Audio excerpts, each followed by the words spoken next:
السلام عليكم البنات، مرحبا بكم معايا في قناة ام زكريا للمبتدئات. نتمنى ان شاء الله تكونوا كلكم بخير وفي صحه جيده وانتم كتشاهدوا هذا الفيديو. اليوم ان شاء الله غادي نحضر معكم عصير كيجي هائل البنات، كيجي لذيذ بالحامض والليمون، كيجي منعش وخاطر كذلك. احتفظوا بالوصفه لرمضان ان شاء الله. غادي نشوفوا ان شاء الله المقادير والطريقه ديال التحضير. بقاو مع الفيديو وبلا ما نطول عليكم وندوزو للمقادير والطريقه ديال التحضير. عندي هنا حامضه وليمونه من بعد ما بيتهم ليله كامله في المجمد وخرجتهم حتى بقاو شويه باش يمكن لهم يتقطعوا ليا. كنزيد عليهم تفاحه ودانون فانيا. البنات اختاروا دانون اللي بغيتو، وكنزيد السكر اللي كيبقى على حسب الذوق. ومن بعد كنجيب واحد القراده هكا والموس بطبيعه الحال باش غادي نقطع هاد الفاكهه. كنقطع الليمون هكا شرائح ومن بعد كنقطعو مربعات باش يسهل على الماكينه اولا الميكسور باش يطحن لينا مزيان. عصير هائل البنات وزوين بزاف ومنعش كذلك واقتصادي. بعد ما قطعت الليمون ودرتو في هذا البول غادي نقطع الحامض حتى هو. كنقطعوا الحامض طرونش رقاق باش يبان لينا العظم البنات. ضروري نحيدو دوك العظيمات ديال الحامض باش ما يجيبوش لينا العصير ديالنا مر. نقيوهم كاملين البنات.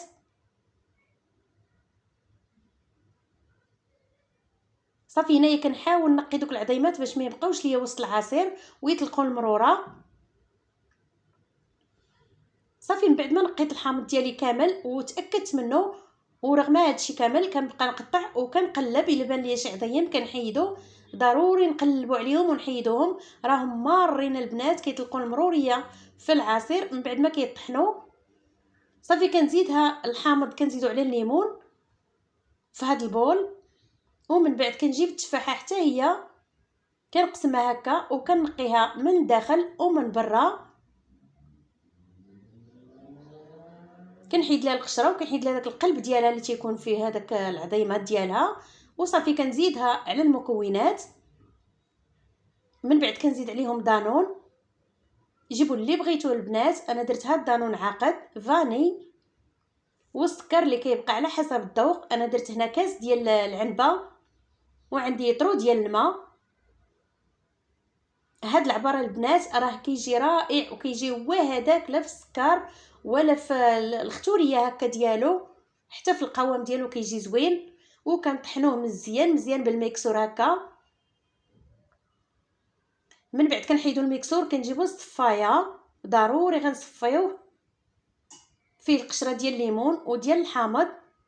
ضروري نصفيوه باش يجينا هكا الملمس ديالو مزيان ويقدر كلشي يشربو حتى الوليدات. صافي كنصفيه هكا مزيان وكنحيد هاد القشور اللي كيبقاو ليا ما كنرميوهمش البنات، كنستعملوهم هكا في الكيكات. وصافي هذا هو القوام ديالو، كيجي رائع البنات وكيجي زوين بزاف ومنعش ورائحه الحامض هائله. صافي كنكبوه هكا في هذا الكاس، ومن بعد غادي نجيب القرعه. القوام ديالو رائع البنات ولذيذ بزاف.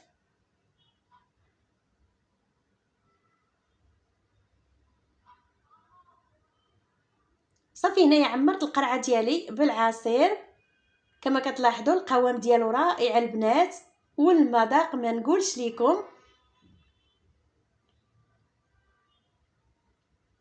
وغادي نجيبوا الكويسات ديالنا اللي غادي نقدموا فيهم العصير. كنحط هكا واحد لي طرونش ديال الحامض وديال الليمون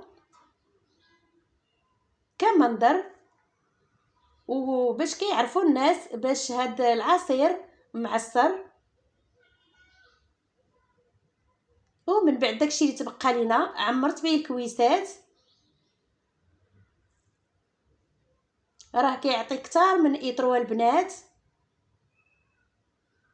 وهذا هو العصير ديالنا، رائع البنات وزوين بزاف ولذيذ ومنعش كذلك. احتفظوا بالوصفه لسيدنا رمضان، راها رائعه البنات للفطور او للسحور. وكان هذا هو العصير ديالنا ديال نهار اليوم اللي جا هائل البنات وجا منعش وخاطر كذلك، ومكونات موجوده في كل بيت.